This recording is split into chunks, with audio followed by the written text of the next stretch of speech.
Yes, good morning everyone, welcome you to all. आज के session में हम लोग यहाँ पर पर्यावरण अध्ययन की क्लास 4 को कंप्लीट करने जा रहे हैं। इससे पहले आपको 3 क्लासेस मिल चुकी है जिसमें हमने आरबीएससी की बुक्स पर आधारित अध्ययन किया था। आज की क्लास में हम लोग यहाँ पर राजस्थान में पानी की व्यवस्था कहाँ से होती है, यानी कि डैम वगैरह के बारे में, जितनी भी नहर परियोजनाएं चल रही है, जितनी भी सरकार के द्वारा योजनाएं चल रही है और बेसिक पानी के क्या क्या साधन अवेलेबल है, उन सभी के बारे में आज के सेशन में हम लोग यहाँ पर डिस्कस करने वाले हैं। उससे पहले एक इन्फॉर्मेशन आप सभी के लिए, यदि आप एमपी टेट की तैयारी कर रहे हैं, यदि आप रीट की तैयारी कर रहे हैं, यदि आप यूपी टेट या किसी भी टीईटी एग्जाम्स के लिए यदि आप तैयारी कर रहे हैं इंक्लूडिंग सी टेट, और यदि आप सीडीपी का कंप्लीट कोर्स ज्वाइन करना चाहते हैं, पूरा थ्योरी बिल्कुल बेसिक से पढ़ना चाहते हैं, तो आप सीडीपी के कंप्लीट कोर्स को, वीडियो लेक्चर्स को आप ज्वाइन कर सकते हैं, जो कि आज से यानी कि 25 फरवरी से स्टार्ट हो रहा है। ठीक है, और इसमें आपका पूरा कंप्लीट डिटेल रहेगा, आपके 2500 क्वेश्चन की सीरीज भी रहेगी, आपके नोट्स भी रहेंगे और आपके डेली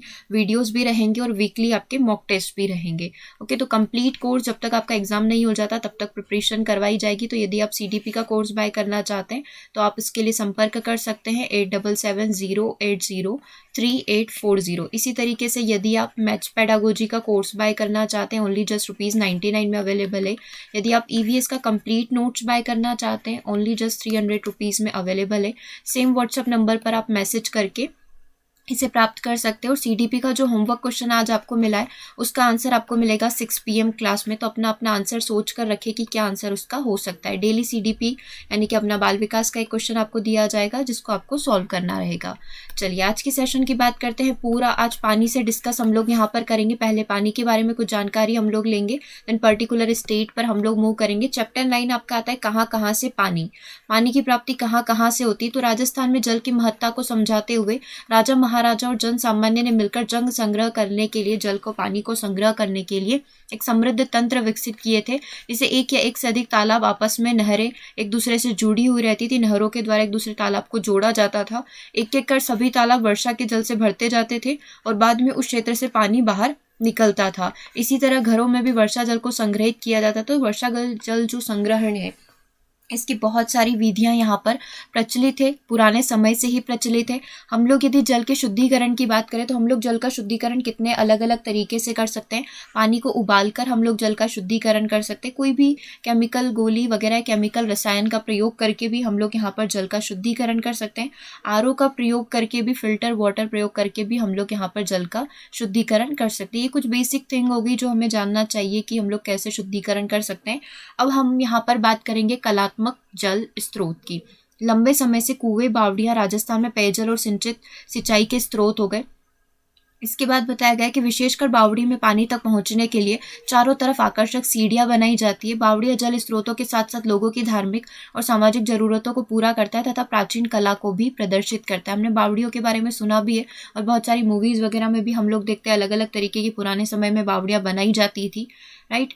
अब यहाँ पर हम लोग बात करते हैं राजस्थान की प्रमुख बावड़ी की, और जो धार्मिक रूप से भी काफ़ी ज़्यादा इम्पोर्टेंट है। हम लोग यहाँ पर बात करने वाले रामदेवरा की परचा बावड़ी की। रामदेवरा की परचा बावड़ी ले लो, जालोर की जो खिन्नी बावड़ी ले लो, आभानेरी की चंदा बावड़ी ले लो, ओसिया, भीनमाल, बूंदी, खेतड़ी, आमेर, निमराना आदि जगह की बावड़ियाँ बहुत ही ज़्यादा पुरानी है। इनमें से कई रखरखाव के अभाव के कारण खराब हो चुकी है। हमें इनके संरक्षण के प्रति जागरूक रहना चाहिए। मतलब यदि हम लोग इनको चाहते हैं कि आगे आने वाली पीढ़ी भी देखे तो इनका संरक्षण करना यहाँ पर बहुत ज़्यादा ज़रूरी हो जाता है। रामदेवरा में आने वाले तीर्थयात्री परचा बावड़ी के पानी को, पवित्र जल के रूप में मानते हैं और इसे अपने साथ लेकर जाते हैं। झुंझुनू की मैटतनी बावड़ी प्राचीन, सुंदर और कलात्मक बावड़ी है। 150 फीट गहरी है। इसमें झरोखे व बरामदे भी बने हुए हैं। तो आपने देखा होगा बहुत सारे व्यक्ति पैदल यात्रा करते हैं, रामदेवरा तक जाते, तो वो वहां से जल लेकर आते हैं उस बावड़ी का और उसको पवित्र माना जाता है, अपने घर में उसे रखते हैं। तो इस तरीके से ये बावड़ी काफी ज्यादा प्रसिद्ध है। अब यदि हम लोग थोड़े डैम वगैरह की बात कर लें, समय के साथ बढ़ती जनसंख्या के लिए पानी की आवश्यकता की पूर्ति हेतु नदियों पर बड़े बांध बनाए जाने लगे, जैसे कि बांसवाड़ा में माही नदी पर और कोटा में चंबल नदी पर बांध बनाए गए हैं। ये विद्युत उत्पादन के साथ साथ सिंचाई और पेयजल स्रोत के रूप में भी काम आते हैं। ठीक है, तो ये डैम की बात यहाँ पर हो गई। अब यहाँ पर एक क्योट आता है छोटा सा, उसको हम लोग यहाँ पर डिस्कस करेंगे। सबसे पहले पानी की बात हम लोग कर लेते हैं। सार्वजनिक जल स्रोत राष्ट्रीय धरोहर है, इनका हमें संरक्षण करना चाहिए। यहाँ के यानी कि राजस्थान के स्थानीय लोगों ने पानी को कृत्रिम स्रोत का निर्माण किया है, पानी के कृत्रिम स्रोत बनाए हैं, मानव निर्मित स्रोत बनाए हैं, जिन्होंने पानी की प्रत्येक बूंद का व्यवस्थित उपयोग करने वाली लोक कथाएं एवं आस्थाएं विकसित की है, जिनके आधार पर ही प्राकृतिक जल का संचय करके कठिन परिस्थितियों वाले जीवन को सहज बनाया है। पश्चिमी राजस्थान में जल के महत्व पर जो पंक्तियां लिखी गई है, उनमें पानी को घी से भी बढ़कर बताया गया। और डेफिनेटली पानी हमारा घी से बढ़कर भी, एक बार बिना घी के इंसान जीवित रह सकता है, लेकिन बिना पानी के नहीं। तो मारवाड़ में एक कहावत है, घी ढुलिया म्हारा की नी जासी, पानी ढुलिया म्हारो जी भले। मतलब घी अगर ढुल जाता है तो उसका कुछ नहीं जाएगा, मेरा कुछ नहीं जाएगा, लेकिन पानी ढुलने पर या पानी बहने पर, पानी का वेस्टेज होने पर हमारा जी जान जलती है। तो उस तरीके से यहाँ पर बात कही गई है। चलिए, तो जस्ट एक नॉर्मल स्टेटमेंट था ये। आगे हम लोग यहाँ पर बात करते हैं, वन बाय वन करके हम लोग जितने भी तरीके से पानी को संरक्षित किया जा सकता है उनकी बात करेंगे। सबसे पहले हम लोग बात करेंगे तालाब की। वर्षा पानी को संचित करने के लिए तालाब प्रमुख स्रोत होता है। प्राचीन समय में बने इन तालाबों में अनेक प्रकार की कलाकृतियां बनी हुई है। आप देखेंगे पुराने जमाने में जो तालाब बनाए गए हैं काफ़ी अलग तरीके से बनाए गए। तभी अलबरूनी बाहर से आए थे और इन्होंने पूरा इस चीज़ का स्टडी किया था कि किस तरीके से राजस्थान में और सब जगह तालाब, बावड़ियाँ वगैरह बनाई जाती है, क्या क्या बोलते हैं ना प्रोसेस फॉलो की गई थी पुराने समय में भी, क्योंकि इतना ज़्यादा वहाँ पर नहीं था पहले टाइम में हम लोग बोले, लेकिन फिर भी इतने अट्रैक्टिव तरीके से और इतने नए नए तरीके से निर्माण किया गया था। तो उसी की बात अलबरूनी ने अपनी किताबों में लिखी है। सेकेंड पॉइंट बात करते हैं, प्राचीन समय में बने इन तालाबों में अनेक प्रकार की कलाकृतियाँ हैं। हमें हर प्रकार के रमणीय दर्शनीय स्थल के रूप में इन्हें विकसित किया गया है। इनमें अनेक प्रकार के भित्ति चित्र इनके बरामदों, दीवारों आदि पर बनाए गए, और कुछ तालाबों की तलहटी के समीप कुआं भी बनाया जाता है, जिन्हें क्या कहा जाता है, बैरी कहा जाता है, ताकि उस कुएं में हर समय पानी बना रहे। ठीक है, कुएं जो बनाए गए हैं तालाब की तलहटी के निकट, उन्हें क्या बोला जाता है, उन्हें यहाँ पर नाम दिया गया है बैरी। अब यदि हम लोग बात करें झीलों की, तो झीलों के बारे में क्या खास बात है। राजस्थान में जल की परंपरागत ढंग से सर्वाधिक संचय झीलों में होता है। यहाँ पर विश्व प्रसिद्ध झीलें स्थित है, जिनके निर्माण में राजा महाराजाओं, बंजारों एवं आम जनता का बहुत बड़ा योगदान है। झीलों के महत्व का अनुमान झीलों की विशालता से लगाया जाता है। जैसे कि जब भी हम लोग उदयपुर घूमने जाते हैं, यहाँ पर विश्व प्रसिद्ध झील है, बाहर से भी लोग, विदेशों से भी लोग यहाँ पर घूमने आते हैं। जैसे कि जय सम्मत झील हो गई, उदय सागर झील हो गई, फतेह सागर हो गई, राज सम्मत हो गई और पिछोला, ये काफ़ी प्रसिद्ध झीलें हैं और काफ़ी मात्रा में जल का संचय भी इनके अंदर रहता है। इन झीलों से सिंचाई के लिए जल का उपयोग होता है। इसके अतिरिक्त इनका पानी रिसकर बावड़ियों में भी पहुंचता है, जहां पर इनका प्रयोग पेयजल के रूप में किया जाता है, पीने के पानी के रूप में किया जाता है। अगले पॉइंट की बात हम लोग बात करेंगे। अगला पॉइंट है हमारा नाड़ी। नाड़ी क्या होता है? नाड़ी आप देखेंगे कुछ इस तरीके का दिखता है। नाड़ी एक प्रकार का पोखर भी बोल सकते हैं, एक प्रकार का पोखर ही होता है, जिसमें वर्षा जल संग्रहित होता है। इसका जल ग्रहण क्षेत्र विशिष्ट प्रकार का नहीं होता है, बिल्कुल एक नॉर्मल ही होगा। राजस्थान में सर्वप्रथम पक्की नाड़ी के निर्माण का विवरण आपको मिलेगा सन 1520 में, जब राव जोधा जी ने जोधपुर के निकट एक नाड़ी बनवाई थी। पश्चिमी राजस्थान में लगभग प्रत्येक गाँव में कम से कम एक नाड़ी आपको इस तरीके से देखने को मिलेगी। हर एक गाँव में इस तरीके की एक नाड़ी होती है जो टेम्परेरी जल को संरक्षित करके यहाँ पर रखती है। नाड़ी बनवाते समय वर्षा के पानी की मात्रा जल ग्रहण क्षेत्र को ध्यान में रखकर ही जगह का चुनाव किया जाता है। रेतीले मैदानों में यदि नाड़ियों की बात की जाए तो ये 3 से 12 मीटर गहरी होती है। ठीक है, तालाब के बारे में देख चुके, आप सभी जानते थे। झील के बारे में देख चुके, और ये होता है पर्टिकुलर नाड़ी जो आपको मोस्टली राजस्थान और रेतीले इलाकों में ही देखने को मिलेगी। और इसका इतिहास यदि आपसे पूछ लिया जाए तो सर्वप्रथम कब देखने को मिली थी, तो 1520 में बनवाई थी। राव जोधा जी ने जोधपुर के निकट इसका निर्माण करवाया था। और इसके बारे में देख लेते हैं। इसका जल ग्रहण क्षेत्र, यानी कि जल ग्रहण क्षेत्र को आगोर बोला जाता है कि कितने एरिया में पानी भरा रहेगा। इसका आकार भी काफ़ी बड़ा होता है। यहाँ पर रिसाव कम होने के कारण इनका पानी 7 से 10 महीने तक स्टोर होके रह सकता है। मतलब इनमें रिसाव जो होता है काफ़ी कम होता है, पानी काफ़ी कम रिसता है, तो लंबे समय तक पानी यहाँ पर प्रेजेंट रहता है। वस्तुतः नाड़ी भू सतह पर बना एक प्रकार का ये प्राकृतिक गड्ढा, एक प्रकार का पोखर ही हम लोग बोल सकते हैं, एक प्रकार का गड्ढा ही होता है। और उस जगह का चुनाव किया जाता है जो काफ़ी डीप हो, काफ़ी ज़्यादा गहरा हो, जिसमें वर्षा जल आकर आसानी से संग्रहित हो जाए। कुछ समय पश्चात इसमें गाद भर जाने के कारण, हम लोग बोलते हैं ना मिट्टी जम गई है, उसके कारण क्या होता है, गाद भर जाने के कारण जल संचय करने की क्षमता घट जाती है। इसलिए समय समय पर इसकी सफाई करना और खुदाई करना बहुत ज़्यादा आवश्यक हो जाता है। कई छोटी नाड़ियों की जल क्षमता बढ़ाने हेतु 1 या 2 ओर से पक्की दीवार बना दी जाती है। नाड़ी के जल में गुणवत्ता की समस्या बनी रहती है क्योंकि यहाँ पर मवेशी वगैरह आकर भी पानी वानी पी लेते हैं। तो इसकी वास्तविकता को बनाए रखने के लिए आवश्यक है कि हम लोग इसके ज़्यादा से ज़्यादा साफ सफाई करके रखें और इसकी स्वच्छता का पूरा ध्यान यहाँ पर रखें। तो ये हमने जाना नाड़ी, और नाड़ी का आकार आपने देखा कि किस तरीके की होती है। एक प्रकार का प्राकृतिक गड्ढा ही होता है, पोखर की तरह ही होता है। 7 से 10 महीने इसमें पानी बना रहता है और ये रहता है कि रिसाव कम होता है, लेकिन आवश्यकता ये होती है कि इसकी समय समय पर खुदाई की जाए ताकि जितनी भी गाद मिट्टी वगैरह जम रही है उसको टाइम टू टाइम हटा दिया जाए। अगली बात हम लोग यहाँ पर कर रहे हैं बावड़ी की। राजस्थान में कुआं व सरोवर की तरह ही वापी यानी कि बावड़ी का निर्माण किया जाता है और ये परंपरा काफ़ी ज़्यादा प्राचीन है। आप यहाँ पर देख सकते हैं ये बावड़ी है, ठीक है। इस तरीके से सीढ़ियाँ बनाई गई है बावड़ी में, और बहुत सारी मूवीज़ वगैरह में भी, पिक्चर वगैरह में भी आपने देखा होगा। यहाँ पर हड़प्पा युग की संस्कृति में बावड़ियाँ बनाई गई थी। प्राचीन शिलालेखों में बावड़ी निर्माण का उल्लेख प्रथम शताब्दी से ही मिलता है और अधिकांश बावड़ियाँ आपको कहाँ पर बनी हुई दिखेगी? मंदिर के किनारों पर। अब कुछ विशेषताएं हम लोग यहाँ पर देख लेते हैं। बावड़ियाँ और सरोवर प्राचीन काल से ही पानी पीने के और सिंचाई का महत्वपूर्ण जल स्रोत रहे।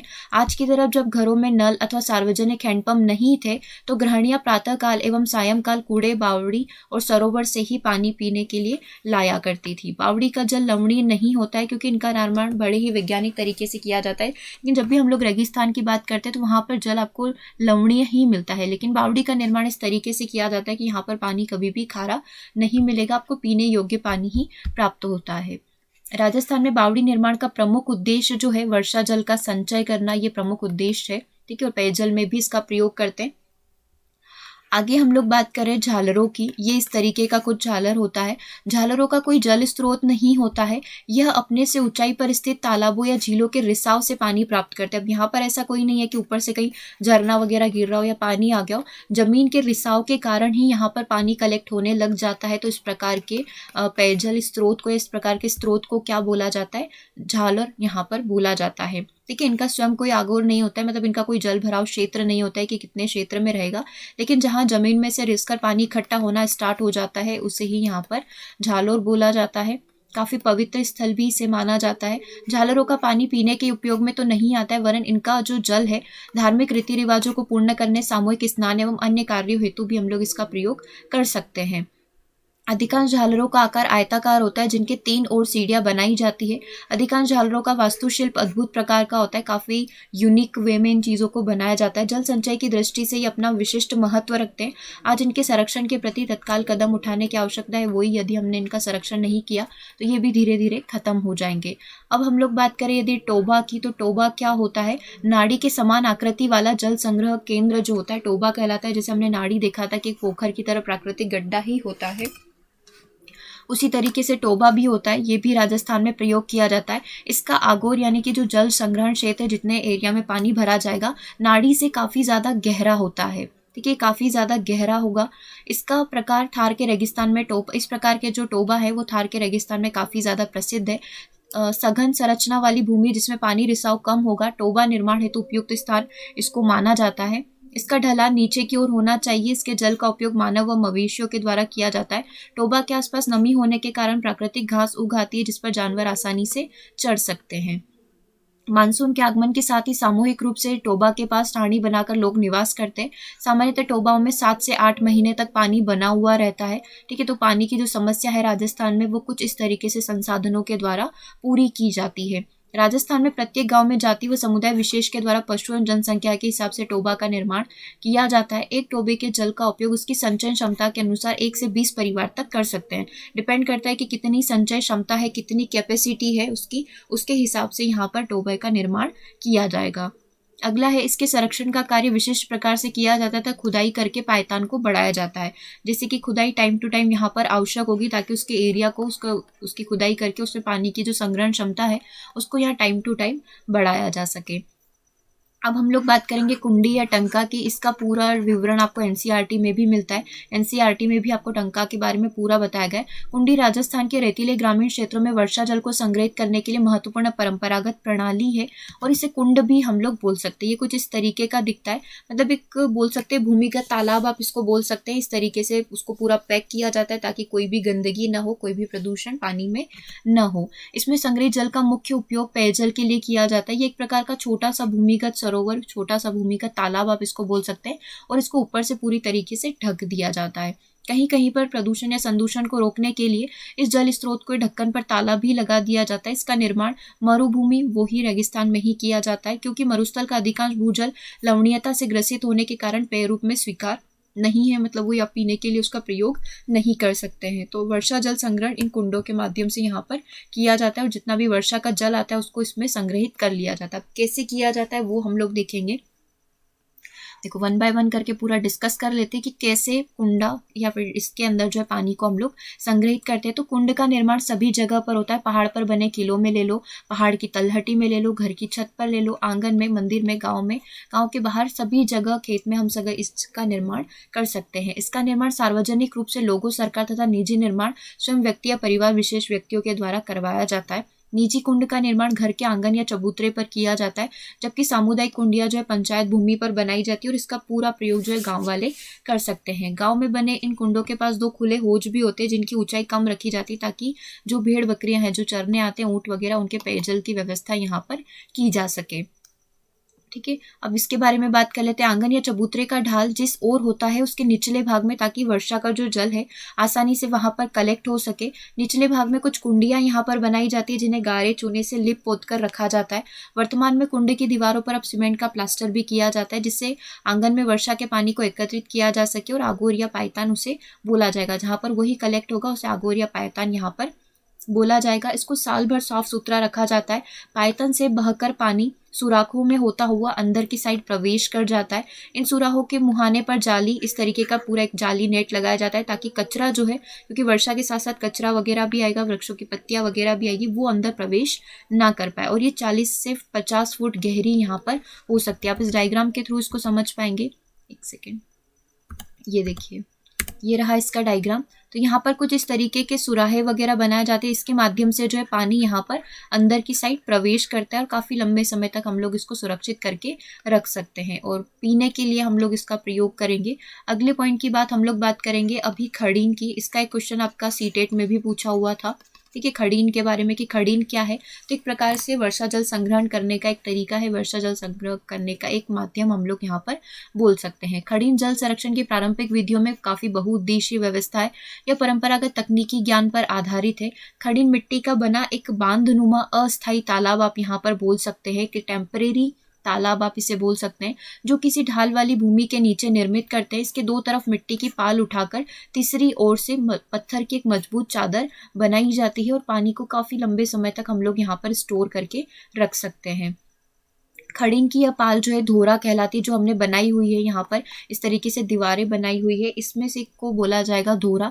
धोरे की लंबाई पानी की आवक के हिसाब से कम ज़्यादा होती है। पानी की मात्रा अधिक होने पर खड़ीन को भरकर पानी जो है अगले खड़ीन में प्रवेश करता है। मतलब हमने जैसे स्टार्टिंग में देखा था, तो यहाँ पर बताया गया था कि एक तालाब से दूसरे तालाब तक पानी पहुँचा दिया जाता है। तो यहाँ पर भी सेम होता है, एक खड़ीन से हम लोग दूसरे खड़ीन तक यहाँ पर पानी पहुँचा देते हैं। जैसे ये फुल होगा ये अगले में चला जाएगा, ये सेकेंड वाला फुल हुआ ये अगली खड़ीन में यहाँ पर चला जाता है। इस प्रकार धीरे धीरे यह पानी सुखाकर खड़ीन की भूमि को भी कृषि योग्य यहाँ पर बना देता है। तो सबसे बड़ा खड़ीन का लाभ यही होता है कि आसपास की भूमि भी काफी नम रहती है, और साथ ही जो बंजर भूमि है वो भी यहाँ पर पानी भरे होने की वजह से कृषि योग्य बन जाती है। खड़ीनों में पानी को निम्न ढालू स्थानों पर एकत्रित करके फसलें ली जाती है। जिस स्थान पर पानी एकत्र होता है उसे खड़ीन तथा इसे रोकने वाले बांध को खड़ीन बांध कहा जाता है। खड़ीनों के द्वारा शुष्क प्रदेशों में बिना अधिक परिश्रम के फसलें ली जा सकती है, क्योंकि इसमें न तो अधिक निराई गुड़ाई की आवश्यकता होती है और न ही रासायनिक उर्वरक या कीटनाशकों का प्रयोग करना पड़ता है। इन खड़ीनों के पास कुआं भी बनाया जाता है, जिसमें खड़ीन से रिसकर पानी सीधे कुएं में आता रहता है, और वहां पर कभी भी पानी टूटता नहीं है, पानी की कमी होती नहीं है। ठीक है, तो ये खड़ीन से रिलेटेड इन्फॉर्मेशन हो गई। अब हम लोग देख लेते हैं कि राजस्थान सरकार के द्वारा या राष्ट्रीय रोजगार गारंटी योजना में क्या क्या योजनाएं दी गई है जल संरक्षण को लेकर। 1 अप्रैल 2008 से यह योजना संपूर्ण देश में लागू की गई थी। कौन सा? राष्ट्रीय रोजगार गारंटी योजना में जल भंडारण का प्रावधान, कि सभी क्या करेंगे, जल को भंडारित करके रखेंगे, जल को यहाँ पर सुरक्षित करके रखेंगे। इस योजना में केंद्रीय स्तर पर जिन कार्यों की सूची निर्मित की गई है उसमें जल संरक्षण को प्राथमिकता से पहले क्रम में रखा गया है। इन कार्यों में स्थानीय लोगों के द्वारा, इस कार्य को जो है स्थानीय लोगों के द्वारा पूरा किया गया है। यह राष्ट्रीय योजना में धन का पर्याप्त प्रावधान है। कार्य भी स्थानीय आवश्यकता के अनुरूप करवाया जाता है। यदि इस कार्य पर पूरी निगरानी रखी जाए तो स्थानीय समस्याओं पर ध्यान दिया जाए तो भंडारण के ये ढांचे राजस्थान में ही नहीं, देश के पूरे जल की जितनी भी समस्याएं हो रही पूरे देश में इसको सॉल्व कर सकता है, यदि राजस्थान के अलावा अन्य राज्य भी जल का भंडारण करेंगे और इस तरीके से, जिस तरीके से राजस्थान में सुरक्षित किया जाता है पानी को, यदि करेंगे तो कहीं पर भी पानी की समस्या नहीं होगी।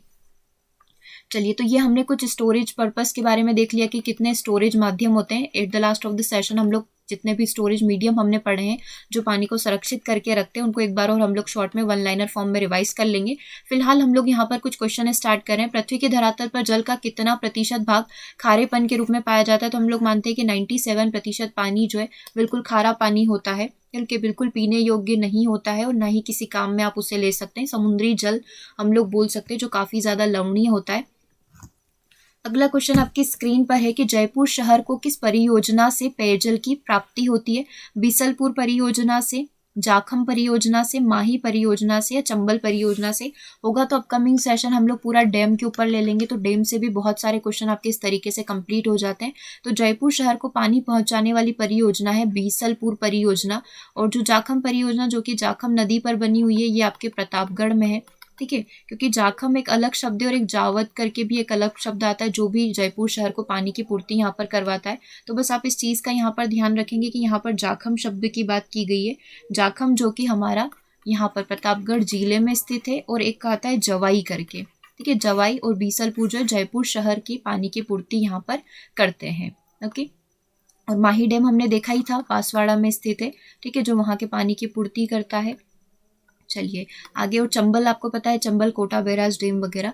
अगला प्रश्न आपकी स्क्रीन पर है कि राजस्थान में राणा प्रताप सागर बांध किस जिले में स्थित है? राणा प्रताप सागर बांध जयपुर में, कोटा में, बूंदी में, चित्तौड़गढ़ में। तो राणा प्रताप सागर जो डैम है वो चित्तौड़गढ़ में स्थित है। ठीक है, रावत भाटा में स्थित है। आंसर आपका क्या बन जाएगा? Option number D. अगला प्रश्न आपकी स्क्रीन पर है, राजस्थान में परंपरागत जल संरक्षण के रूप में बेरिया या छोटी कोई इकाइयां जो कुई होती है, छोटा कुआं जिसे हम लोग बोलते हैं, किस जिले में स्थित है? राजस्थान में परंपरागत जल संरक्षण के रूप में बेरिया या फिर छोटी कुइयां कौन से जिले में आपको देखने को मिलेगी? तो बाड़मेर व जैसलमेर में आपको छोटे छोटे कुएं घर के अंदर आपको देखने को मिल सकते हैं जो जल का संरक्षण करते हैं। अगला प्रश्न आपकी स्क्रीन पर है, जैसलमेर जिले में मध्यकाल में पालीवाल ब्राह्मणों द्वारा अपनाई गई जल संरक्षण तथा जल प्रबंधन की कौन सी तकनीक है? खड़ीन है, तालाब है, नहर है या फिर झील है? तो जैसलमेर जिले में जो मध्यकाल में पालीवाल ब्राह्मणों के द्वारा जो जल संरक्षण की तकनीक को अपनाई जाती थी, जल प्रबंधन की तकनीक को, उसे बोला जाता है खड़ीन। और इसी तरीके से वो खड़ीन के माध्यम से ही क्या करते थे? पानी का स्टोर करते थे, पानी को पीने के लिए अपना प्रयोग करते थे। अगला प्रश्न आपकी स्क्रीन पर है, कुछ वन लाइनर क्वेश्चन आपकी स्क्रीन पर है। भारत का सबसे लंबा बांध कौन सा है? तो हीराकुंड बांध विश्व का सबसे लंबा बांध है जिसकी लंबाई 4801 मीटर है। बैराज का मतलब क्या होता है? तो नदी के प्रवाह मार्ग में दिशा परिवर्तन करते हुए नहर प्रणाली को विकसित करने के लिए बनाया गया तटबंध बांध यहाँ पर बैराज कहलाता है, जैसे कि हरिके बैराज या फिर कोटा बैराज। ठीक है, बैराज क्या करते हैं? नदी के प्रवाह की दिशा को परिवर्तित करते हुए नहर प्रणाली विकसित करने की जो योजना होती है उसे ही हम लोग बैराज बोलते हैं। और एग्जाम्पल आपको दिया हुआ है हरिके बैराज और कोटा का बैराज। अगला प्रश्न है, राजस्थान में जल संग्रहण हेतु टांके का निर्माण किन क्षेत्रों में किया जाता है? तो पश्चिमी राजस्थान में परंपरागत जल संग्रहण तथा जल संरक्षण स्रोत के रूप में हम लोग टांके का निर्माण यहाँ पर करते हैं। गढ़ीसर व गजरूप सागर झील किस जिले में प्रसिद्ध है?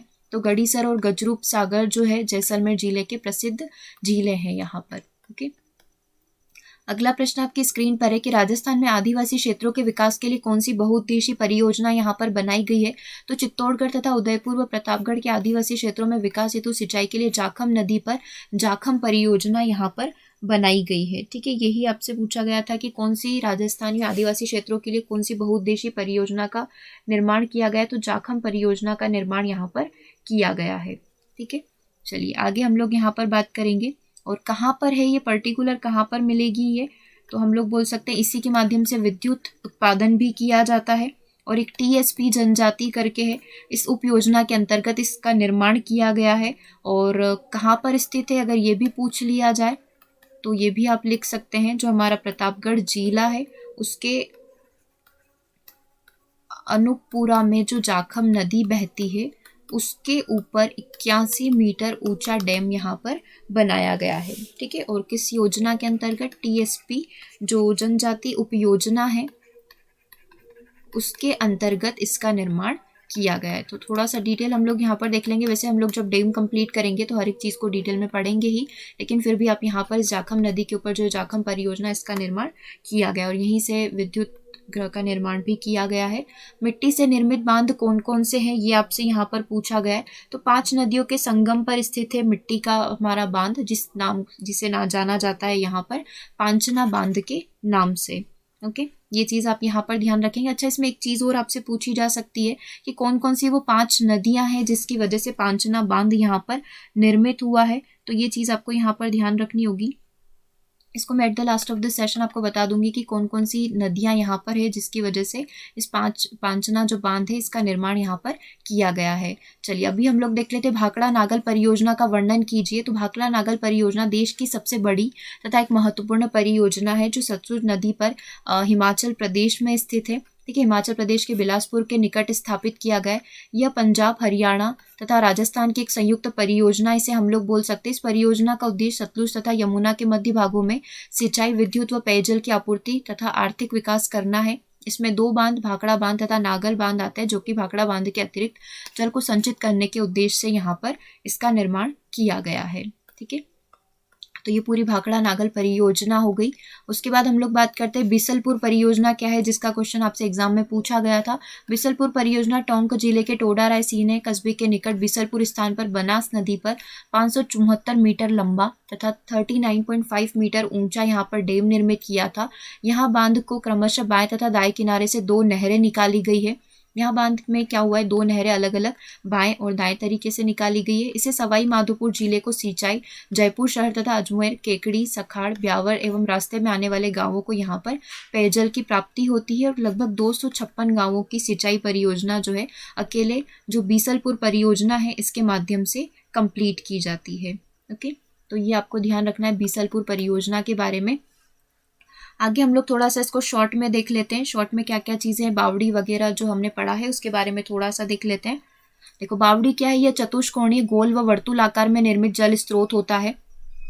चतुष्कोणीय भी हो सकता है, गोल आकार में भी हो सकता है और वर्तुलाकार में भी इस तरीके से भी हो सकता है। राजस्थान में बावड़ियों का निर्माण व उपयोग व्यक्तिगत या सामाजिक रूप से होता है। ये राज्य के सभी जिलों में मिलती है। बूंदी शहर जो है वहाँ पर बावड़ियों की अधिकता के कारण जो है बूंदी शहर को स्टेप वेल्स ऑफ सिटी कहा जाता है। स्टेप वेल्स ऑफ सिटी जो है किसे कहा जाता है, तो यहाँ पर कहा जाता है हमारे बूंदी शहर को। ये एक आपका स्टैटिक जीके वाला क्वेश्चन भी यहाँ से निर्मित हो जाएगा, तो बावड़ी से रिलेटेड ये चीज़ आप ध्यान रखेंगे। दूसरा, हम लोग तालाब और झीलों की बात करेंगे। तो तालाब में वर्षा जल को एकत्र किया जाता है जो पशुधन तथा मानव के लिए पेयजल का स्रोत है।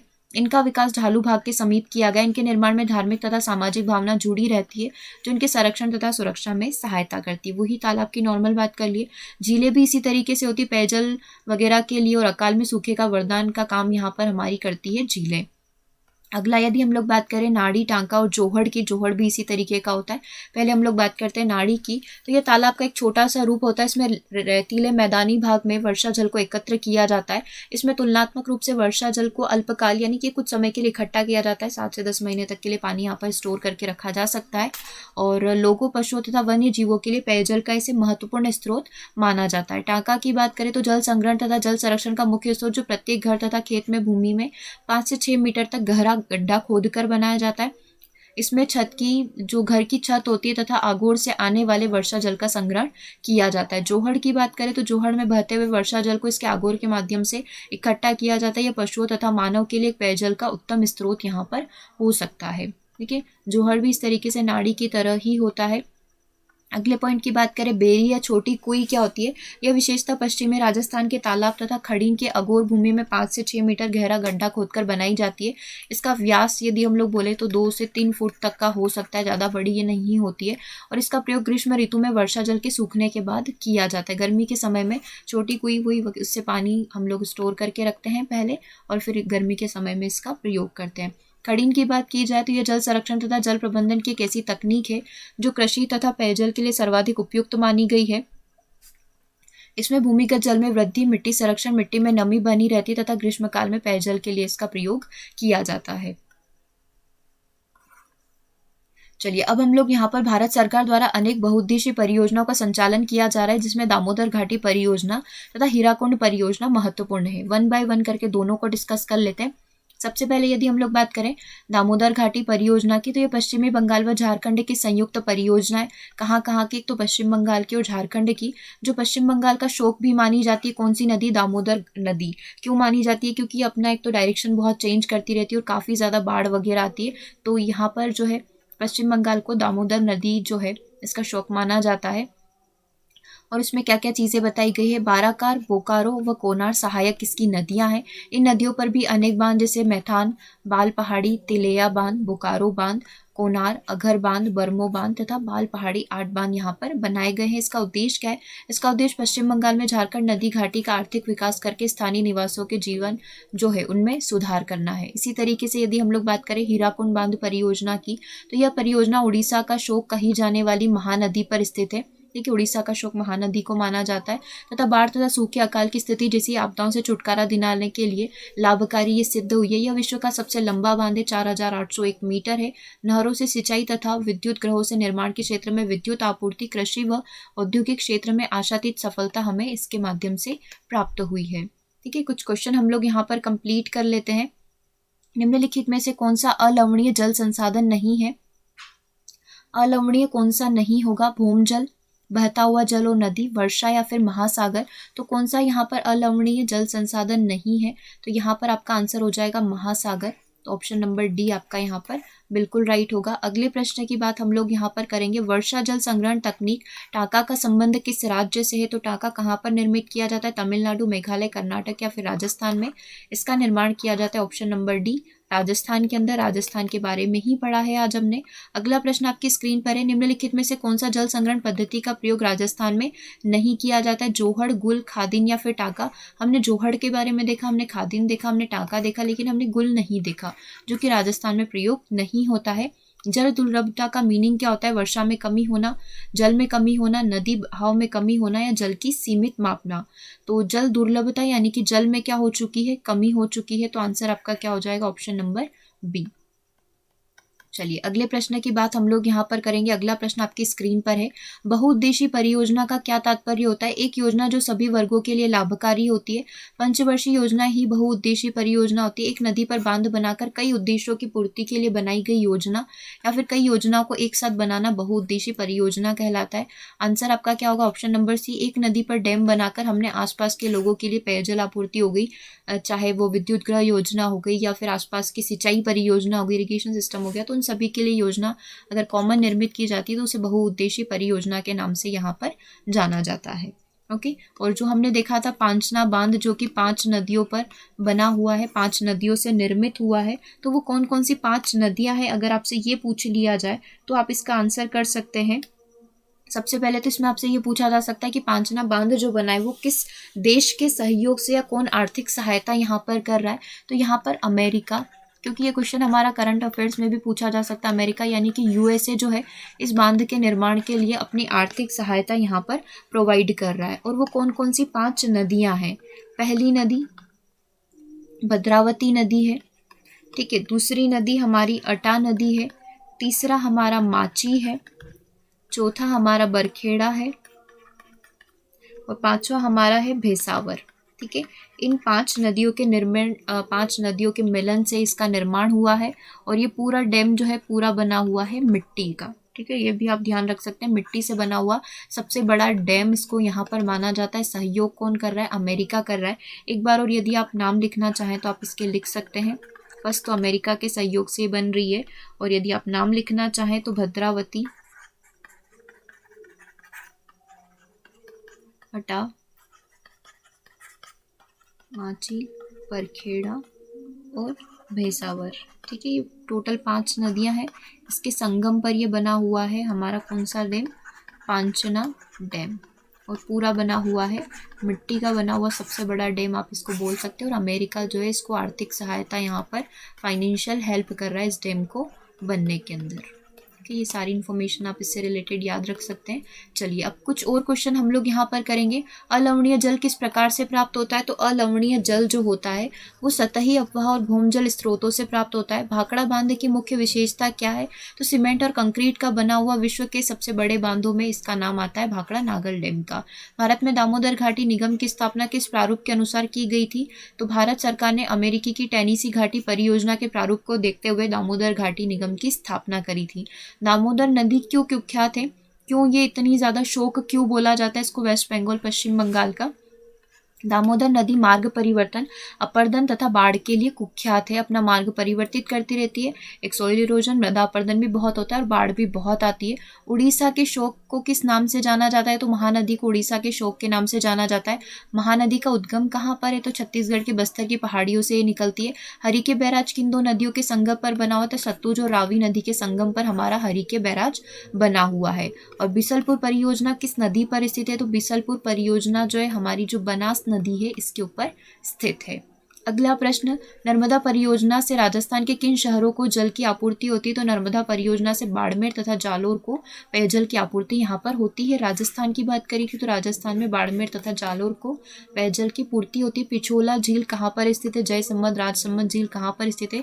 तो सारी की सारी हमारी उदयपुर जिले में स्थित है।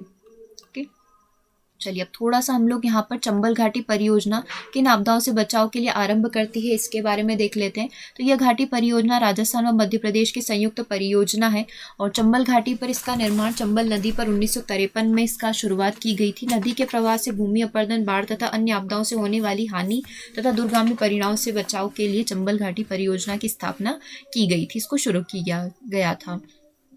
अगला प्रश्न है, सिद्धमुख परियोजना राजस्थान के किन क्षेत्रों में सिंचाई सुविधा प्रदान कर रही है? तो सिद्धमुख परियोजना जो है रावी तथा व्यास के अतिरिक्त जल का उपयोग जो है गंगानगर तथा हनुमानगढ़ की जो नहर, भादरा तथा चूरू जिले की जो तारानगर व राजगढ़ तहसीलों में 33,000 हेक्टेयर भूमि को सिंचित करने का काम अकेले सिद्धमुख परियोजना यहाँ पर कर रही है।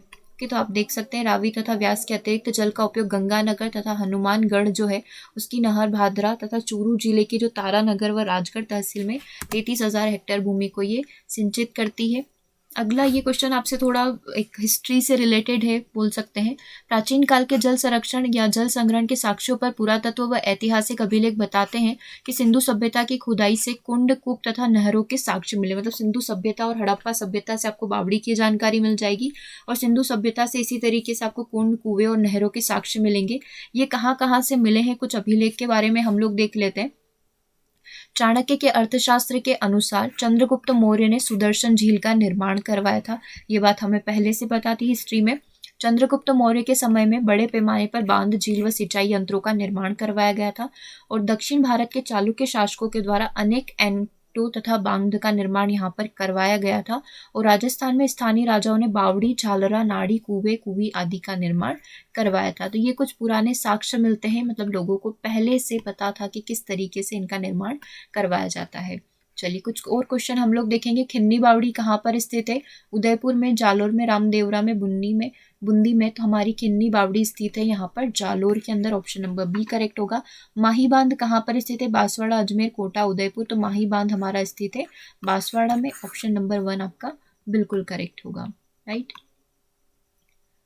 चलिए कुछ क्वेश्चन और हम लोग यहाँ पर कंप्लीट करेंगे। पहले निम्न में से किसका पानी ही पीने के काम में आता था? तालाबों, कुओं, बावड़ी, उपरोक्त सभी का। तो इन सभी का प्रयोग हम लोग किसके लिए करते हैं? पानी पीने के लिए, पेयजल स्रोतों के रूप में करते हैं, राइट। ऑप्शन नंबर डी आपका करेक्ट होगा। आजकल निम्न में से किसका पानी फिल्टर कर पाइपलाइनों द्वारा घरों तक पहुंचाया जाता है? कुओं का, बावड़ियों का, तालाबों का, झील व बांध के जलाशय का। तो झील व बांध के जलाशय का ही पानी आता है। ऑप्शन नंबर डी आपका बिल्कुल करेक्ट होगा, राइट। ओके, तो कुछ क्वेश्चन आज हम लोगों ने यहाँ पर कंप्लीट किए हैं। सेशन कैसा लगा कमेंट करके ज़रूर बताइएगा। मिलेंगे हम लोग 6 PM सेशन में, जिसमें आपका CDP की मैराथन क्लासेस चल रही है। वो क्लासेस आप इसे ज्वाइन कर सकते हैं, वो लाइव रहेगा, तो एग्जैक्ट 6 PM आप लॉग इन कर लें। और साथ में जो होमवर्क क्वेश्चन आपको मिला है, और यदि नहीं मिला है तो 8770803840 से आप ले सकते हैं। डेली आपको एक होमवर्क क्वेश्चन मिलता है, जिसको हम लोग 6 PM क्लास में डिस्कस करते हैं।